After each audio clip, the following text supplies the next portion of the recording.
really excited to talk to you guys tonight about the autonomous vehicle industry, and we have some amazing experts in the field. Louay will be joining us in about 15 minutes, but I will introduce him anyways, and we'll make fun of him too for being late. So to start out with, we've got Imran Ali. He is at Zoox. And Imran is a safety policy and regulatory affairs associate, and Zoox is an autonomous vehicle company.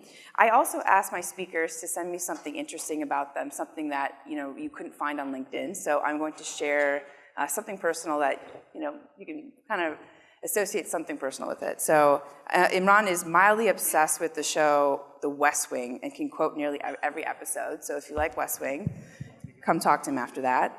Next we have Fatima Jafri. And she's at ChargePoint. So ChargePoint is a cloud-based electric vehicle charging station startup here in Silicon Valley. Fatima is a senior attorney there. And something interesting about her is that she started a blog called The Juicing Jurist, where she writes about current legal and tech issues as well as juicing and fitness. And then we've got the wonderful Matthew Colford. And he is a general manager at Applied Intuition. It's a company that builds advanced simulation software for the autonomous vehicle ecosystem. So something interesting about him is that he met his wife in a college freshman Arabic class. So you could test him on some of his Arabic after this session. Just kidding. He actually said he's forgotten everything already. So. And then I'm going to actually introduce Louay. He was on my panel a couple years ago, so I asked, the thing that he shared with me that was interesting is actually the same thing. It's still interesting. So he's the CEO and co-founder of Quanergy. Quanergy is a leading provider of solid state Lidar sensors. And so the interesting thing about him, and I kid you not, he swears to this, is that he works from 9 to 5 every day. And I know what you're thinking, 9 to 5, not PM. 9 a.m. to 5 a.m. every day. And actually, I found this out because I was trying to schedule a call with the other team members who lived in London, other places, and the only times that he could speak, the only times that actually worked for all of us was in the morning, and then he told me, like, listen, I only sleep, from 5 to 7 every day. So, yes, that's what happens when you become a billionaire. Okay. So thank you so much for joining, and I want to just kind of open it up and talk about what really led you guys to the autonomous vehicle ecosystem. What was it about the industry, the ecosystem? We've heard so much about the ecosystem in general. So I'm curious at what stage that excitement started for you, and what led you there. So grab these microphones. So for me, it was very simple. I'm a big believer in following waves and sort of jumping on waves opportunistically, and I see this as probably one of the most sort of consequential waves that we're going to see unfolding over the next, decade, basically. I think, quite simply, autonomous vehicles are going to have the same effect that original automobiles did back in the late 1890s, and essentially when Carl Benz invented the first, modern automobile. It profoundly changed sort of city landscapes and commerce. It's very interesting, you can draw sort of a direct lineage between the invention of the automobile and the creation of big box stores like Walmart and other sort of big retailers. So those types of shifts are sort of inevitably going to happen with autonomous vehicles. And again, for me, it was just this sort of very obvious wave that, rather than trying to avoid, I just decided to jump on.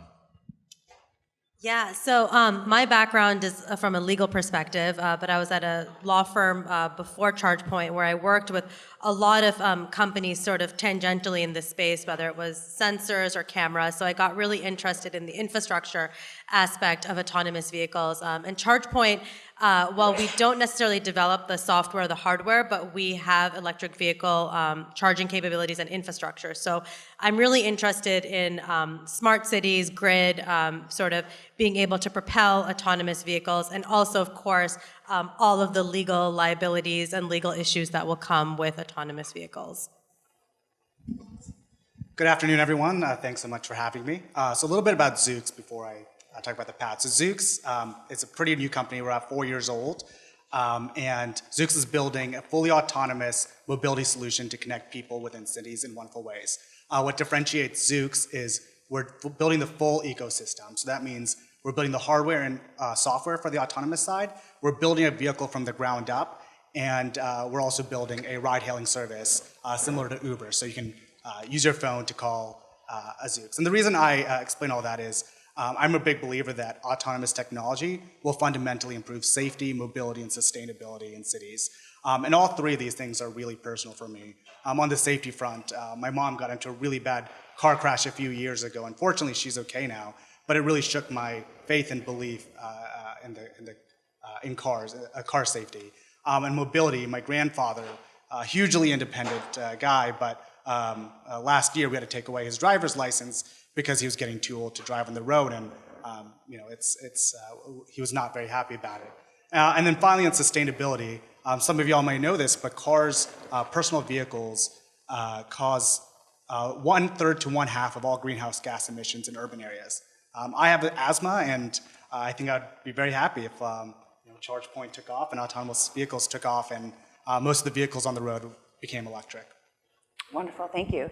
And so can you tell me a little bit about what does it actually mean to be fully autonomous, right? There's like a lot of jargon around, is this a fully autonomous vehicle, or do I have to put my hands on the wheel? Do I have to drive? Like, is there anything that I still need to do in order to make sure that this car moves? And also, can you talk to me about the difference between semi-autonomous and fully autonomous? So SAE is the industry standard for autonomy and automobiles. It's a society for automotive engineers. Yeah. And they've set up an L1 through L5, well, L0 through L5. L2 and L3 are semi-autonomous. Like, do you want to actually describe that to folks just in case they don't know the L1? Yes. Yeah.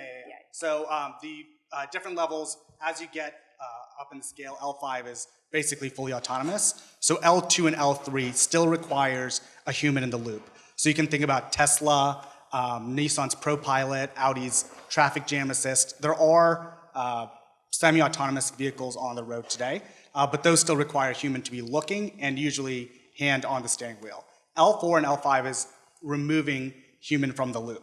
So Zoox is actually building a vehicle without a steering wheel, without gas pedals, without brake pedals. There will be no human in the loop driving the vehicle. So that's the future that we'll see in a few years, hopefully. Yeah, I mean, I think one thing to put this whole conversation in perspective, which is important to remember, is there are and have been for a long time, quote unquote, autonomous vehicles, sort of as applied to mining and agriculture. So really, when you're talking about autonomous vehicles, you're talking about, in the industry, what are called operational design domains, ODDs. And the point at which you will see sort of autonomy or semi-autonomy varies depending on what geography or what ODD you're talking about, right? So Zoox's plan obviously is to launch in a very dense urban area like San Francisco. That requires a different level of autonomy than it does to launch in a retirement community in Florida or, on a rural farm in Montana, right? So it very much depends on sort of the industry and the geography as well. Got it, okay. Anything to add? Or? No, okay. Okay, great. So how does the car actually see the road? Can you guys describe how that technology works? Yeah, so I can tackle this just because we work in basically infrastructure tools, including simulation software. So another sort of important distinction to make whenever people think about autonomous vehicles, they think about these sort of video game environments. When you think about how an autonomous vehicle sees the world, it's very different from a video game. So you hear a lot, or some of you may have read in the press, for instance, that the makers of Grand Theft Auto have been trying to pivot into making sort of simulation software for autonomous vehicles. The way that, for engineers in the room, like the way that robots see the world is not how humans see the world, right? And so at a very sort of fundamental level, what the vehicle is doing is you have a number of sensors, including Lidar, and I'll let the CEO of Quantergy speak to Lidar better than I can. But you have Lidar, you have radar. In some cases, you have sonar. Actually, you have imaging. So essentially, what the car does is it synthesizes all of that sensor data and then creates sort of its own version of what it sees. And what we're doing at Applied Intuition is basically giving companies that are trying to build fully verticalized autonomous vehicles the ability to replicate sort of any conceivable scenario that a vehicle might encounter, right? And so you can imagine as a human, over the course of your life, you will drive hundreds of thousands or millions of miles.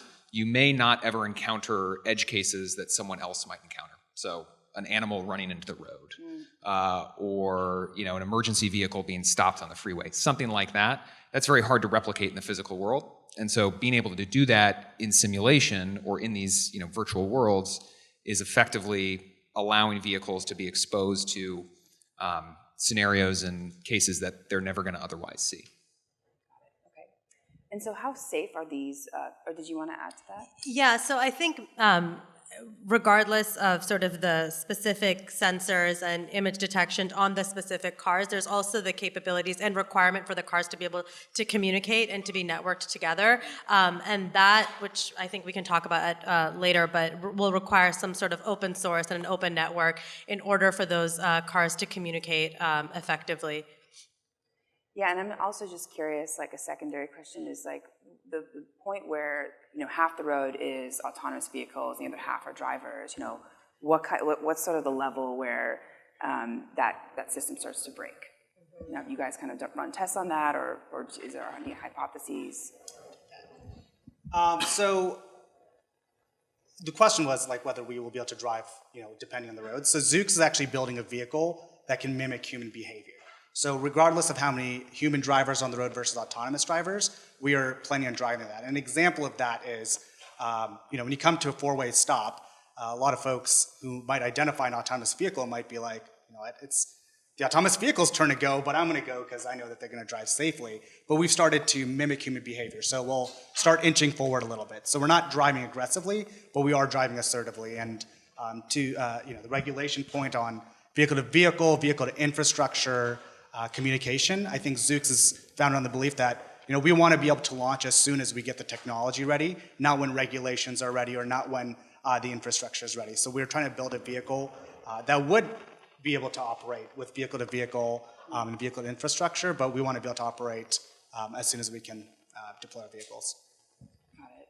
And how do you guys rate the driving skills of these autonomous vehicles? Is there, obviously there's qualification processes, but I'm just curious, what's sort of the standard for a good driver, right? Because in some countries, driving in Egypt or driving in India or driving in America is all very different, right? So I'm just curious, what's that standard and how do you guys test that? Cool. So I think something that all autonomous vehicle companies are still grappling with is how safe is safe enough, right? There are no clear metrics, there are no clear standards yet to compare, whether company X, company Y, or company Z are safe. Right now, we've been talking a lot about miles just because that's the standard that the California DMV has put out there. But if Zoox decided to, we could get 20 vehicles, drive up and down the highway for a month and collect 100,000 miles that way. And we don't think that's the most effective way of demonstrating that a vehicle is safe enough. So we are looking to build a vehicle that is going to make a magnitude of improvement over human drivers. When that is we're not going to launch until we are safe enough, and that we're hoping that's going to be in 2020. I would second Imran's comment just about sort of the uselessness of the miles metric. I mean, if there are any regulators in the audience from the California Department of Transportation, I appeal to you to sort of abandon that metric, because it's not even driving up and down the same road. You could go to the same intersection and drive through the same intersection a million times and go back to them and say, look, we did 10,000 miles. And so it's completely meaningless. And so realistically, sort of what regulators are working on, and this is ultimately where we think sort of the industry is going, is that there is going to be a standardized set of, quote unquote, scenario coverage, where in order to deploy with a safety driver, you need to be able to pass these scenarios. In order to take the safety driver out of the vehicle in certain design domains, you have to meet these scenarios. In order to have a fully autonomous, completely driverless vehicle in downtown Manhattan, you have to pass all of these scenarios, right? So it's going to be a sort of, as I was saying, with the sort of geographic, dimension, it's the deployment of the vehicles themselves is going to be very incremental, and then the regulation itself will also probably be very incremental in the sense that, obviously for a vehicle to complete a cross-country drive without any sort of human engagement at any point is probably a long way off, and the sort of regulatory framework for dealing with that is also probably a long way off. Right. And speaking of, from a regulatory perspective, there are certain cities that are a lot more liberal than others when it comes to, opening up their streets for autonomous vehicles. So What sort of the liberal cities that you guys are interacting with and seeing, like as beta cities, and what sort of hurdles do you think that are going to have to be overcome at the state level? And I'm not even sure it's at the federal level and the state level, in terms of having that scale and grow and have like a mass adoption. Yeah, so I think in terms of electric vehicle charging, there are certain standards and metrics, both from a federal and state requirement based on the grid. So we have demand response. We work very closely with utilities to make sure there isn't too much of a load on electricity. But I was on a recent panel, and there was discussion about required disclosures. So Department of Transportation or state DMVs requiring autonomous vehicle software and hardware companies to make required disclosure, similar to what the FDA forces pharmaceuticals to do. So if there are any bugs in the system, if there are any crashes, these autonomous players would have to disclose in order to create those standards and regulations. So I think it's going to require a lot of work. Silicon Valley working really closely with government agencies in order to develop those standards and regulations that will, be able to foster autonomous vehicles, but of course, managing the safety and regulatory aspects of it. Yeah, but I just want to echo everything Fatima just said. It's a multi-dimensional chessboard, right? So we do have to follow federal, state, and local laws. In 2017, 33 different states tried passing 33 different pieces of legislation regarding autonomous vehicles. At the federal level, the House passed the Self-Drive Act, but the Senate hasn't picked up the AV Start Act. So we are managing all this. NHTSA has kind of taken a back seat in regulations during the Trump administration. At the local level, as you mentioned, there are some cities that are more liberal and some that aren't. So what's been really positive about this is, as opposed to other technologies such as scooters, which kind of appeared in cities overnight, everyone knows autonomous vehicle technology is coming. It's coming in the next few years. So Zoox, Waymo, and other companies have had the opportunity to engage with regulators over the past few years, and we're going to continue doing so. And they all recognize that this technology is going to be safer. It's typically going to be electric, so helps with sustainability, expands mobility to lower income areas, those with disabilities, et cetera, et cetera. So we've been working together on a framework. But honestly, the biggest regulatory hurdles we face are pretty straightforward things. We want to be able to operate our vehicles in the city, which means we have to have access to the curb. Stuff like that is actually the most challenging piece. In San Francisco, you're only allowed to do pickups and drop-offs on white curb space. So we asked San Francisco, all right, let us know what the white curb space is. And they threw their hands up and said, we don't know where it is. So, we're not going to be able to code our vehicles to do anything illegal. We want to be able to make sure we're abiding by the law, but at the same time, we need to make sure the city and regulators are supporting us as well. I just want to pick up on what Imran was saying and then go back to your question originally about the sort of federal-state division of labor here. This is an interesting sort of historical aside and really an interesting philosophical question, which is up until now, the purview of the federal government in regulating, and if there's anybody who's worked in the automotive industry, you'll know this, the purview of the federal government is really regulating all of the vehicle hardware, right? And so there's this thing called the FMVSS, the Federal Motor Vehicle Safety Standard, which is the airbags need to deploy in this many milliseconds, the doors need to be able to withstand this much pressure, et cetera, et cetera. That was, entirely the purview of the federal government, and then state governments were basically allowed to do everything else, so you could think of that as sort of vehicle software. So driving laws, where believe it or not, even though stop signs are sort of standardized across the U.S., it's up to the discretion of every state, how they want to design their stop signs and what the driving speed limits are, et cetera.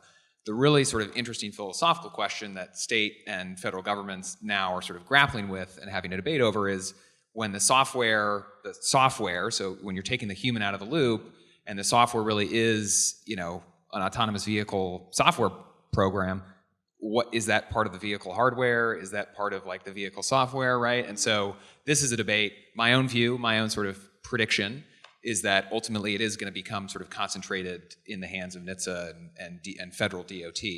A lot of, we've had conversations with a lot of state governors and mayors that are sort of, holding on to this belief that ultimately they're going to be able to regulate it. But it just makes sense that if you're driving across the border, from, Arizona to Texas, like you should have to, the vehicle should be able to respond to the exact same set of scenarios. Right, yeah, makes sense. So how do you think that this is going to change the future of work? I know that's a very loaded question, but just at a high level, I'd love your general overview, your thoughts. How that even changes up people's time during their day, how that affects real estate. There's just so many factors that I don't actually think people are really aware of. And welcome, Louay, Eldada.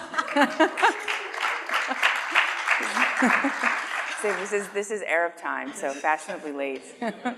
Thank you so much for coming. There was actually an accident, so really appreciate you still coming. So actually, we've been talking a lot about the autonomous vehicle ecosystem, as you can imagine. And since Quanergy is a company that provides the Lidar sensor technology, would you like to maybe tell the audience a little bit about the Lidar sensors and what they are and how they're important to the autonomous vehicle? Sure. Lidar is a laser sensor. You send laser pulses all around the sensor, and you measure the round-trip time for each pulse. You send about 1 million a second, and that gives you a tight 3D envelope of the environment that could be centimeter accurate at a couple hundred meters and millimeter accurate within 10 meters. On this 3D envelope, you recognize objects, you classify them, you track them. It's the most capable sensor for autonomous vehicles because it does not depend on ambient light. It works well in bad weather. And it maintains resolution in the distance. You don't have the perspective effect of cameras. A well-collimated laser beam maintains resolution in the distance. So it's the most capable sensor. It's the primary sensor for autonomous driving, but you still need video, at least for color, to see the traffic light and read traffic signs, and a radar for redundancy. Wonderful, thank you. Thank you. And I had just asked how autonomous vehicles are going to change the future of work and what you guys have sort of seen thus far and what your theories are for the future. So how autonomous vehicles will change life? Change the future of work, yeah. Yeah, well, let's not assume that autonomous vehicles will be cars on pavement. Fully autonomous vehicles, in my opinion, will... This is going to sound insane for a second, but let me explain. Flying cars that are fully autonomous will happen before fully autonomous cars on the road. By fully autonomous, I mean cars that have no steering wheel, no pedals, and so on, where you cannot take over. That's going to take a very, very long time to be deployed everywhere. It might be deployed in geo-fenced areas, and it's happening today already. But to be deployed in any city, like think of Mumbai, right? Cars don't stay in lanes, they run red lights, they don't, pedestrians cross the street wherever they want. That's gonna take a very, very long time, 2030 at the earliest. However, flying cars, we're already partners with Toyota for the Cultivator, a flying car, which is gonna actually light the Olympic flame at the 2020 Tokyo Olympics.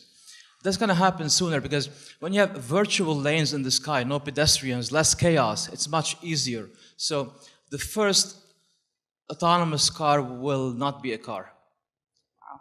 Wow. So there you go. The Jetsons are coming to you. Well, I hope Amazing. the first autonomous car is a car. So in the question of future of work, I think something that comes up a lot with autonomous vehicles is jobs, right? There's 5 million professional drivers in the United States. It's one of the largest employment for middle-aged white men in America, and that's a huge voting bloc, right? So that's a topic that comes up repeatedly when we have conversations with regulators. But I encourage everyone to read a report that came out by a Wharton professor and a couple of others that talks about job loss as it relates to autonomous technologies. They use ATMs as an example where everyone thought that ATMs were going to get rid of tellers, but there are actually more tellers now than there were pre-ATM. So by their calculations, they suggest that there won't be any negligible job loss from autonomous technology for the next 20 or so years, and the economic benefit of 1 year of an AV will basically cover 20 to 30 years of that. So all that to say is, the companies, society, politics, government need to come together and start training workers, redeploying capital and ways to make sure that AVs are just not there aren't just a few winners when it comes to AVs.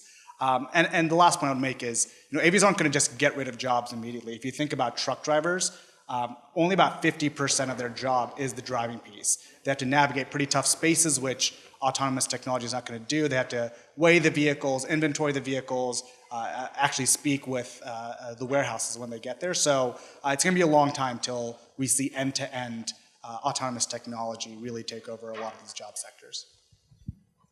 And I would just add to that, I don't think it's not just thinking about how the way autonomous vehicles are going to change work. I think it's going to be changing our notion of space, of urban cities, of just the way that we think about, where we live, where we work. I commuted here from the peninsula, and the entire time I was praying that, God, please make it